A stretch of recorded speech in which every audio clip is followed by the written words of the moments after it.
Bonjour à tous et à toutes. Bienvenue à cette cérémonie du Vendredi Saint de l'Assemblée chrétienne de Vimont-Auteuil. Et pour moi, c'est un plaisir de pouvoir faire ça ce soir tous ensemble.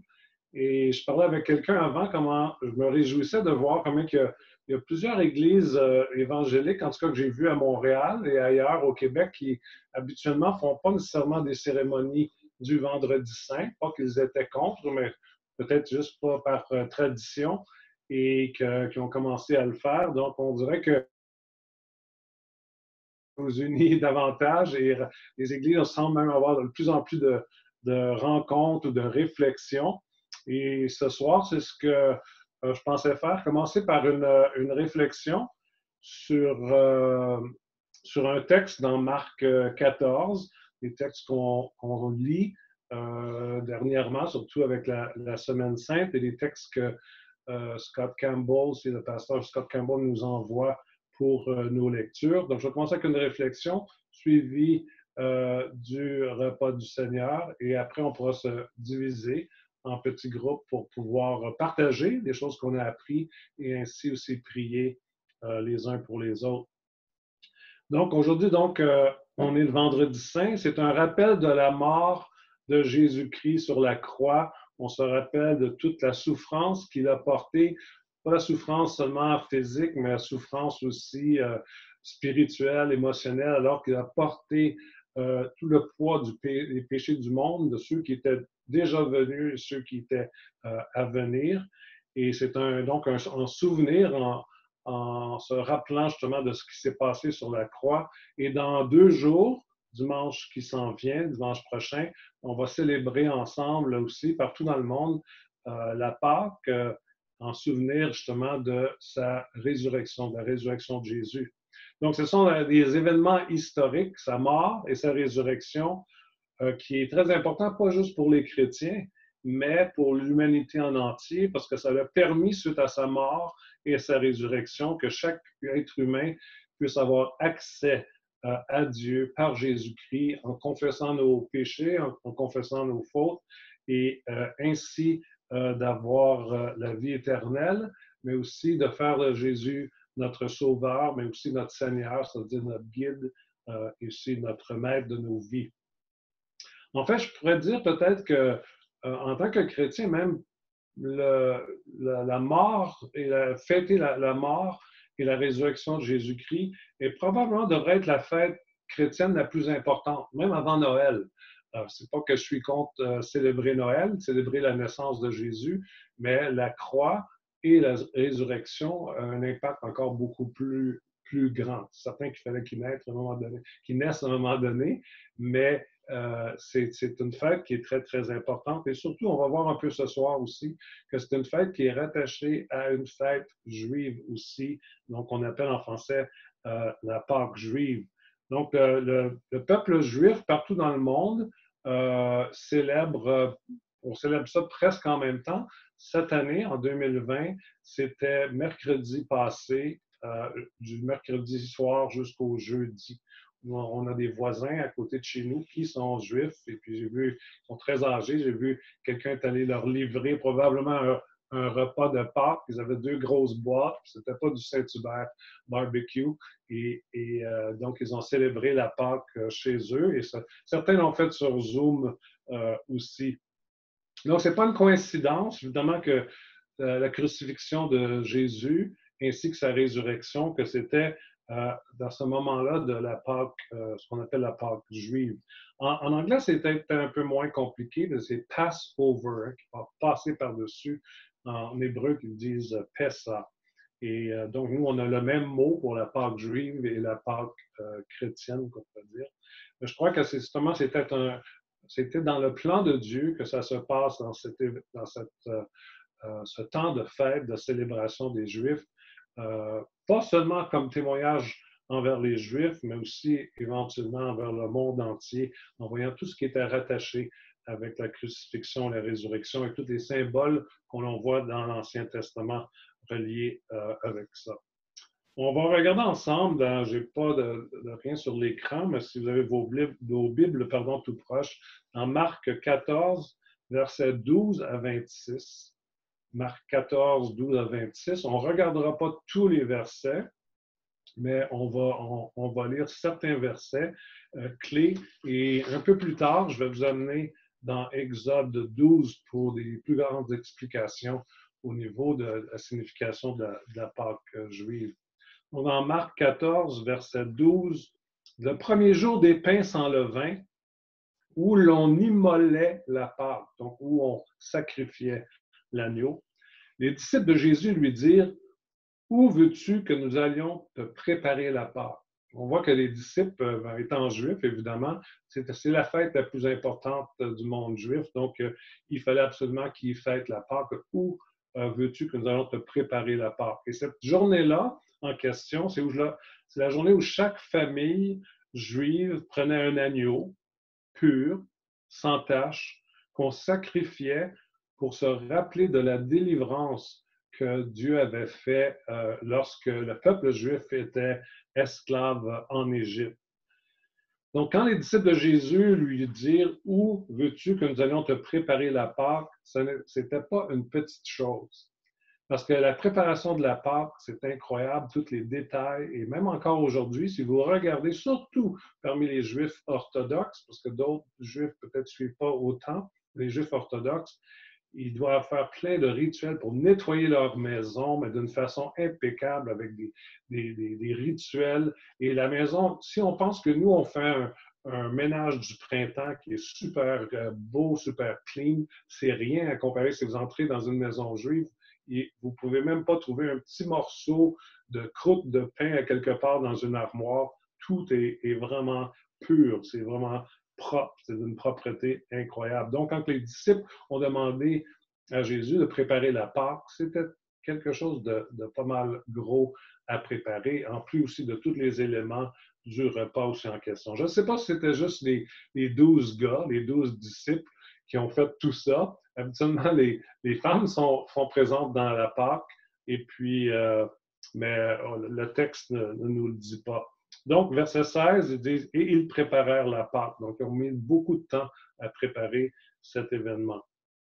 Toujours, on retourne dans Exode 12, versets 1 à 14. On va regarder un peu d'où ça vient, cette fameuse Pâque juive, cette fête de Pessah ou de Passover qu'ils disent en anglais. Dans Exode 12, on va regarder le verset 3 et le verset 5. Exode 12, versets 3 et 5. Parlez à toute l'assemblée d'Israël et dites, le 10e jour de ce mois, on prendra un agneau pour chaque famille, un agneau pour chaque maison. Ce sera un agneau sans défaut, mâle, âgé d'1 an. Vous pourrez prendre un agneau ou un chevreau. Ici, au verset 3, on voit que c'est vraiment intéressant de voir que c'est un agneau pour chaque famille ou un agneau pour chaque maison. Donc, on voit que c'est très personnel. Ils auraient pu aller au temple et sacrifier un seul agneau pour tout le peuple en général. Non, ils avaient choisi que chaque maison, chaque famille puisse avoir leur propre agneau et l'offrir en sacrifice. Quand on a vu au verset 5, c'est un agneau sans défaut, et on voit déjà une image de Jésus-Christ qui sera un jour plus tard cet agneau immolé, cet agneau sacrifié. Toujours dans Exode 12, au verset 6, il est écrit « Vous le garderez jusqu'au 14e jour de ce mois, et toute l'assemblée d'Israël l'immolera entre les 2 soirs. » Donc, l'agneau qui était choisi, ils allaient au marché, ils choisissaient un agneau qui était pur, sans tache. Ça prenait quand même du temps, c'était du travail. Et il était autour d'eux. Je ne sais pas s'il était dans leur cour arrière, dépendant de chaque maison et de la richesse ou de la pauvreté de chaque personne. Mais l'agneau était proche et ils vivaient avec pendant 14 jours. Donc, les enfants s'y habituaient, les enfants peut-être probablement s'y attachaient à cet agneau-là. Donc, on peut s'imaginer à un moment donné, quand il arrive pour le sacrifier, ce que ça pouvait être. On continue aussi, toujours dans Exode 12, au verset 7, ainsi que 13 et 14. On prendra de son sang, de cet agneau, et on en mettra sur les 2 poteaux et sur le linteau de la porte des maisons où on le mangera. Ensuite, verset 13, 14, le sang vous servira de signe sur les maisons où vous serez. Je verrai le sang et je passerai par-dessus vous. Passover. Il n'y aura point de plaie qui vous détruise quand je frapperai le pays d'Égypte. Vous conserverez le souvenir de ce jour et vous le célébrerez par une fête en l'honneur de l'Éternel. Vous le célébrerez comme une loi perpétuelle pour vos descendants. Et avant de parler davantage de cette partie-là, alors qu'on vit un confinement avec COVID-19, on peut voir au verset 22 qu'il y avait déjà un confinement à cette époque-là quand il dit « Nul de vous ne sortira de sa maison jusqu'au matin ». Donc le peuple d'Israël était confiné. Donc c'était probablement le premier confinement qui a été expérimenté. Mais lorsqu'on lit ce texte, c'est des belles images pour nous aujourd'hui que si on reconnaît Jésus-Christ comme notre sauveur, si on reconnaît le fait qu'il est mort sur la croix pour nos péchés, c'est tout comme si autour de notre cœur, parce qu'on a reçu dans notre cœur, notre esprit, on a mis le sang de l'agneau, le sang de Jésus, l'agneau pur et sans tache, est autour de notre cœur et on n'est pas jugé. Dieu passe au-dessus du jugement. On est sauvé non par nos mérites, mais à cause du sang de Jésus qui est sur le linteau des portes de notre cœur. Et c'est là que le texte qui est bien connu dans nos milieux de Jean 3,16 devient très significatif, car Dieu a tant aimé le monde qu'il a donné son Fils unique afin que quiconque croit en lui ne périsse point, mais qu'il ait la vie éternelle. Donc, en anglais, Passover, comme je dis, il passe par-dessus nous, il passe par-dessus le jugement à cause de nos péchés. Et au lieu de recevoir le jugement que nous méritions, Jésus passe par-dessus et nous sauve et nous accorde cette vie éternelle. Et quelque chose qui n'est pas écrit dans les Écritures, mais je me risque peut-être d'interpréter, vous pourrez peut-être me corriger après, mais il n'y a rien qui dit ceci dans la Bible, mais moi, je pense que si un Égyptien avait entendu les consignes qui étaient données de prendre un agneau pur sans tache et qu'il avait suivi toutes les règles, qu'il avait sacrifié et qu'il avait mis autour de sa maison le sang de l'agneau autour des linteaux de porte et que l'ange de l'Éternel serait passé, je crois qu'il aurait été sauvé aussi du jugement et de la condamnation. Parce qu'éventuellement, justement, cette histoire, ce fait historique, a un effet aussi pour pas juste le peuple juif, mais aussi pour toute l'humanité. En Exode 12, 11, il dit, quand vous le mangerez, vous aurez vos reins sains, vos souliers aux pieds et votre bâton à la main, et vous le mangerez à la hâte, c'est la Pâque de l'Éternel. Et depuis ce temps, depuis des siècles, les peuples juifs, à chaque Pâques, ils ont une cérémonie qu'ils suivent, un repas qu'ils suivent. Ce qui est drôle, je lisais, vous le mangerez à la hâte. Ça, c'était vraiment la première, parce que si vous assistez à une fête juive, à un Pessah, une Pâque juive, vous êtes là pour plusieurs heures. Donc, c'est vraiment pas à la hâte. Évidemment, ils ont monté une cérémonie qui n'est pas nécessairement dans la Bible avec des prières, des bénédictions et tout. Et on va regarder ensemble, Catherine va nous montrer certains éléments d'une Pâque juive. Donc, pourquoi que je vais là? C'est parce que Jésus, bon, c'était peut-être pas exactement comme ça à l'époque, mais Jésus suivait quand même avec ses disciples, les 12 disciples, à ce moment-là dans Marc, quand même une cérémonie qui pouvait probablement ressembler à ce que je vais décrire dans les prochaines minutes.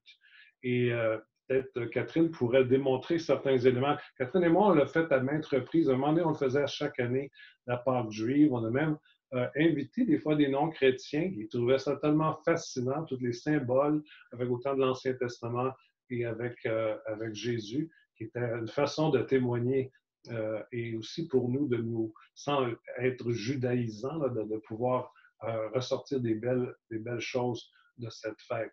Donc, Catherine va nous montrer certains éléments qu'il y a dans une qu'une Pâque juive à la table lorsque la famille, et des fois la famille plus élargie, est présente. Il y a probablement une assiette de cédar qu'elle montre là. Et puis, autour, à l'intérieur, absolument, ils mettent ça sur la table et chaque personne a une assiette, mais ça, c'est l'assiette principale. Ils mettent des éléments comme une partie d'un agneau, ils mettent des herbes amères et tout, un œuf. Il y a plein de choses symboliques, ainsi que des pains sans levain. Donc, ça, c'est le premier élément de l'assiette. Il y a aussi ce qu'on appelle la Haggadah. Je prononce probablement pas bien avec mon hébreu, mais Haggadah, c'est un livret, je pourrais dire, de prière et de déroulement de la Pâque juive. Et ils l'ont modernisé aussi, ils en ont fait pour des enfants, parce qu'ils pensaient justement pour les enfants, parce que ça peut être très long, une Pâque juive. Ils en ont fait aussi, que j'ai trouvé ici dans un magasin juif à Montréal, où c'est la forme, ce qu'Après peut montrer à l'extérieur, c'est la forme de pain sans levain. Et à l'intérieur, il y a toutes sortes d'images pour présenter aux enfants la Pâque. Et donc, ça, c'est vraiment ce qu'on va faire. Ça va être vraiment un survol pour nous donner une idée dans quelle sorte d'ambiance peut-être que Jésus et les 12 disciples étaient et une partie des cérémonies. Et tout comme le sabbat à chaque semaine que les Juifs célèbrent, ça commence toujours par l'allumage des chandelles. Et habituellement, c'est par la mère de la maison qui récite une prière. Et à Pâques, dépendant du temps que la Pâque se produit, il y a des prières qui vont varier, mais ça va ressembler à ce que Catherine va dire. Catherine va être la maman juive de la maison ce soir pour nous et qui est en train d'allumer les chandelles pour commencer cette cérémonie de la Pâque juive. Et ça va être accompagné d'une prière qu'elle fait à Dieu pour remettre justement ce temps ensemble. Et comme j'ai mentionné plus tôt, ils font ça aussi au jour du sabbat. Ce n'est pas nécessairement le même chandelier, je crois qu'il y a moins de chandelles, mais ça donne une idée. Et je vais laisser à Catherine de faire cette bénédiction. Alors, d'habitude, la femme va faire ce mouvement lorsqu'elle fait la prière. Et elle dit, loué sois-tu, Éternel, notre Dieu, roi de l'univers, qui nous a sanctifiés par tes commandements, qui nous a ordonné d'allumer ces lumières de la Pâque. Habituellement, dans la Pâque, il va y avoir 4 coupes de vin qui vont être, ils vont remplir la première coupe, il va y avoir des prières, des bénédictions et tout. Et chaque coupe a une signification. Et la première coupe, la première des 4 coupes, c'est la coupe de la sanctification. Donc, Jésus a sûrement pris cette même coupe et c'est inspiré du texte dans Exode 6. Donc, Dieu promet à Israël justement de les libérer de l'esclavage et qu'il était pour les emmener dans la terre promise. Et je crois que c'est un bel exemple pour nous aussi en tant que chrétiens, alors qu'avant de connaître Christ, on était dans l'esclavage. Jésus nous en libère et nous sommes en chemin vers cette terre promise qui commence ici sur cette terre alors qu'on est connecté avec Dieu et aussi, donc on parle du royaume qui est maintenant et aussi à venir. C'est suivi ensuite du lavement des mains. Habituellement, dans une fête juive, le père de famille va prendre une bassine et va se laver les mains devant tout le monde. Et le lavement des mains, c'est en symbole du prêtre, du grand prêtre qui allait dans le temple et qui devait être entièrement propre pour pouvoir faire le rituel dans le temple. Et probablement que c'est ici que Jésus aurait lavé, pas juste les mains, mais lavé les pieds de ses disciples, et on le voit dans Jean 13. Ensuite, un autre élément, c'est le trempage du persil. Dans la grande assiette que Catherine nous a montrée tantôt, il est supposé avoir du persil et chaque assiette a du persil. Et avec un petit bol d'eau salée. Et ils prennent un morceau du persil, le trempent dans l'eau salée et le mangent. Et la première fois qu'ils le mangent, c'est un symbole des larmes lorsqu'ils étaient esclaves en Égypte pour se rappeler. Ce qui est important de se rappeler ce que Dieu a fait dans nos vies. Et le deuxième morceau de persil qu'il trempe encore aussi dans l'eau salée, c'est pour se rappeler que les Égyptiens ont été noyés dans la mer Rouge. Donc, deux symboles qui sont quand même différents. Ensuite, c'est suivi du brisement du pain matzo. C'est un pain sans levain, du genre comme ça. Dans le fond, je vous trompe un petit peu, c'est une agada. Et donc, c'est pas un vrai pain, mais ça ressemble pas mal à ça. Et c'est à peu près la même forme et la même grandeur. Et à ce moment-là de la cérémonie, c'est qu'il y a trois morceaux de matzo, comme ça, de pain sans levain, qui sont empilés un par-dessus l'autre. Et c'est enveloppé comme dans un grand mouchoir, dans un tissu. Et pour nous, en tant que chrétiens, ça fait un beau symbole justement de la Trinité, du Père, du Fils Jésus et du Saint-Esprit. Et à un moment donné, justement, ce qui arrive, c'est que la personne qui dirige la Pâque juive va prendre le pain matzo qui est au milieu, va le briser en deux, remet le pain matzo du milieu dans la serviette et va cacher l'autre morceau à quelque part dans la maison pour un jeu pour les enfants plus tard, pour qu'ils puissent trouver le pain brisé. Et encore une fois, on voit vraiment ce symbole que Jésus, si on voit ça comme le pain du milieu comme Jésus qui a été brisé et ensuite aussi caché. Et ensuite, ils arrivent avec les 4 questions posées. Ils vont poser les questions à l'enfant le plus jeune dans la pièce. Et ils vont lui dire de poser des questions au père. Et on n'ira pas dans les détails, mais ils demandent pourquoi ils font ça d'une façon toute spéciale, cette fameuse Pâque juive, et le père leur répond. Ensuite, c'est suivi d'une lecture de l'histoire de la Pâque, comme on a vu dans Exode 12, mais plus détaillée.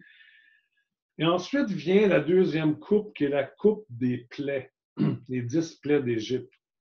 Et alors, chacun prend, vous n'avez pas besoin de le faire, mais chacun prend leur verre de vin, et à chaque fois qu'une plaie est mentionnée, comme l'eau qui est changée en sang, chacun prend avec son doigt, trempe le doigt et lance dans son assiette. Là, j'ai lancé sur mon papier de notes en symbole justement du sang et tout. Donc, après, c'est la plaie pour les grenouilles, les poux, la grêle, et à chaque fois, il lance ceci. Et dans certains groupes juifs, à chaque fois, ils répètent « Laisse aller mon peuple », parce que c'est vraiment des plaies pour que Pharaon laisse aller et libère le peuple juif. Alors, ensuite, il y a d'autres symboles que je ne rentrerai pas dedans, c'est les symboles variés des herbes amères, d'un œuf et tout. Et après tout ça, ils mangent le repas ensemble. Et là, c'est comme nos repas communautaires qu'on a ensemble. Les gens mangent, il n'y a pas de cérémonie comme telle. On peut échanger, on peut parler, se verser plus de vin, d'aller à manger à l'autre. Donc, c'est comme ça que ça continue. Et après le repas, les enfants recherchent le pain matzo qui a été caché par le père, et celui qui le trouve gagne un prix ou un cadeau. Encore, ça peut être un symbole aussi de celui qui cherche et qui trouve justement Jésus-Christ. Et une fois que ce pain-là est trouvé, qui sera à moitié de ça, il est pris par le Père, brisé en morceaux, et il est distribué à tous. Et c'est probablement à ce temps du repas que Jésus a dit à ses disciples, « Ceci est mon corps, donné pour vous. » Et pour les disciples, je ne sais pas si leurs yeux se sont ouverts, si leurs esprits se sont ouverts, mais ils savaient qu'est-ce qui se passait. Ensuite, la troisième coupe de vin dont je vous ai parlé, c'est la coupe de rédemption, qui arrive tout de suite après. Et c'est probablement cette coupe que Jésus a pris et a bu en disant, « Ceci est mon sang, le sang de l'alliance qui est répandu pour plusieurs. » Est-ce que les disciples ont compris tout de suite? Peut-être, peut-être pas. mais quand même, c'est des symboles qui résonnent fort et qu'à chaque année, le peuple juif font et répète aussi année après année. Évidemment, ensuite, plus tard, il vient la quatrième coupe, qui est la coupe de louange et qui est une coupe de reconnaissance. Et c'est suivi par plusieurs psaumes. Les psaumes, habituellement, qui sont chantés, c'est à partir des psaumes les psaumes 113 à 118. Je ne vous lirai pas tous ces psaumes-là, 113 à 118, mais juste lire certaines parties qui montrent un petit peu l'esprit des psaumes qui sont chantés ou même dansés. Et certains vont vous rappeler certains chants qu'on chantait il y a quelques années passées. C'est du lever du soleil jusqu'à son couchant, que le nom de l'Éternel soit célébré. Plus loin, celle-là on la connaît tous avec le livre de chants de Jeunesse en mission. J'aime l'Éternel car il entend ma voix, mes supplications, car il a penché son oreille vers moi et je l'invoquerai toute ma vie. Plus loin, oui, tu as délivré mon âme de la mort, mes yeux des larmes, mes pieds de la chute. Et ensuite, plein d'autres chants de louanges et de célébration. Et c'est ainsi que s'est terminé, même pour Jésus avec ses disciples, cette fameuse Pâque. Donc, je trouve que la Pâque juive, c'est un très beau symbole de la délivrance que chacun de nous avons reçue en Jésus-Christ alors que nous étions esclaves. Et son sang qui a coulé, évidemment, pour nous, lui qui était l'agneau immolé, l'agneau pur et sans tache. Et d'autant plus, alors que nous avons accepté Christ dans notre vie, que nous pouvons célébrer justement sa mort, mais célébrer aussi sa résurrection. Et à cause de sa résurrection, il est vivant encore aujourd'hui et il vit dans chacun de nous. Donc, c'était ma réflexion au niveau de la Pâque que Jésus a probablement célébré avec ses disciples. Et on peut comprendre peut-être un peu plus, justement, certains éléments de cette histoire. Et donc, je demanderai de vous préparer avec vos coupes et votre pain tout proche de vous. Et on va continuer justement au niveau du repas du Seigneur. Donc, on appelle le repas du Seigneur dans certaines églises ou certains milieux, on va dire la Sainte Seine, c'est correct aussi, ou d'autres vont dire la communion. Et c'est, comme j'ai dit, c'était très rattaché à cette Pâque juive. Et aujourd'hui, en tant que disciples de Jésus-Christ, on va proclamer justement que nous avons été sauvés de l'esclavage, sauvés de la mort éternelle et que nous avons hérité justement de cette vie éternelle et d'une vie de plénitude en Jésus-Christ. Nous sommes maintenant libres. Et je vais lire dans Ésaïe 53, 1 à 7, un texte prophétique d'Ésaïe qui parlait déjà d'avance de comment le Messie viendrait. Qui a cru à ce qui nous était annoncé? Qui a reconnu le bras de l'Éternel? Il s'est élevé devant lui comme une faible plante, comme un rejeton qui sort d'une terre desséchée. Il n'avait ni beauté, ni éclat pour attirer nos regards, et son aspect n'avait rien pour nous plaire. Méprisé et abandonné des hommes, homme de douleur et habitué à la souffrance, semblable à celui dont on détourne le visage. Nous l'avons dédaigné, nous n'avons fait de lui aucun cas. Cependant, ce sont nos souffrances qu'il a portées, c'est de nos douleurs qu'il s'est chargé. Et nous l'avons considéré comme puni, frappé de Dieu et humilié. Mais il était blessé pour nos péchés, brisé pour nos iniquités. Le châtiment qui nous donne la paix est tombé sur lui. Et c'est par ses meurtrissures que nous sommes guéris. Nous étions tous errants comme des brebis. Chacun suivait sa propre voie. Et l'Éternel a fait retomber sur lui, sur Jésus, l'iniquité de nous tous. Il a été maltraité, opprimé, n'a point ouvert la bouche. Semblable à un agneau qu'on mène à la boucherie, à une brebis muette devant ceux qui la tondent, il n'a point ouvert la bouche. Et quelle prophétie, quelle parole prophétique incroyable et qu'on peut se rappeler justement qui avait été prophétisée longtemps d'avance Et c'est ce Jésus qui est justement cet agneau immolé, pur, sans tache. Le repas du Seigneur, c'est une proclamation aussi du sang, justement, de Jésus versé à la croix pour nos péchés.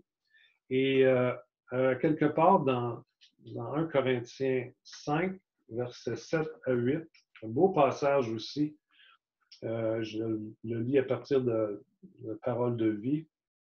L'apôtre Paul qui parle aux Corinthiens, il dit, en effet, le Christ a été offert en sacrifice comme notre agneau de Pâques. Fêtons donc la Pâque avec du pain sans levain, avec un cœur pur et sincère. Et j'aime beaucoup ce texte qui nous rappelle que Jésus, c'est notre Pâque.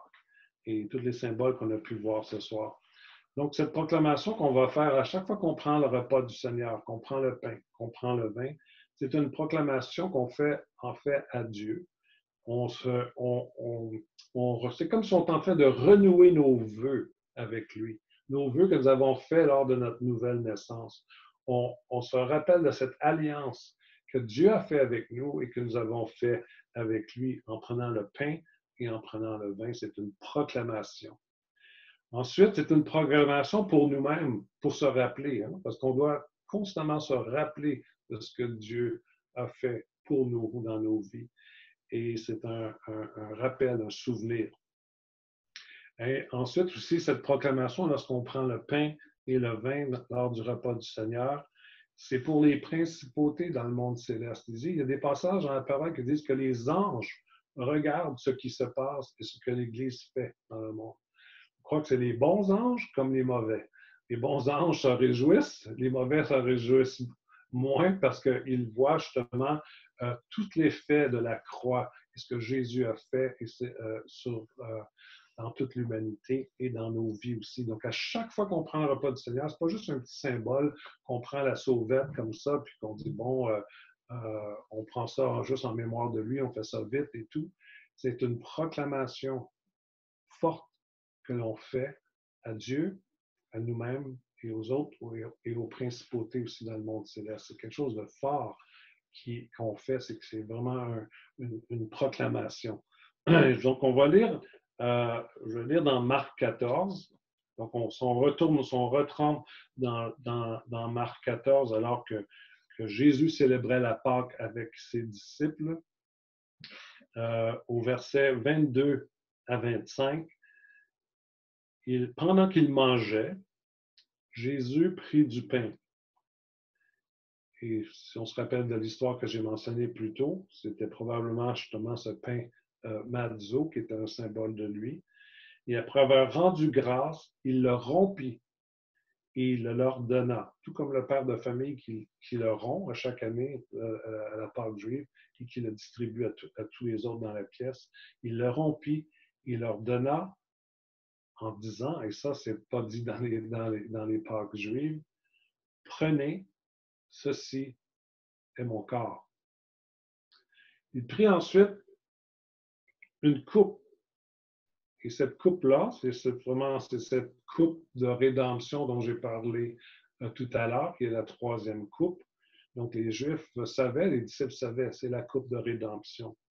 Il prit ensuite une coupe et après avoir rendu grâce, il leur donna et ils en burent tous.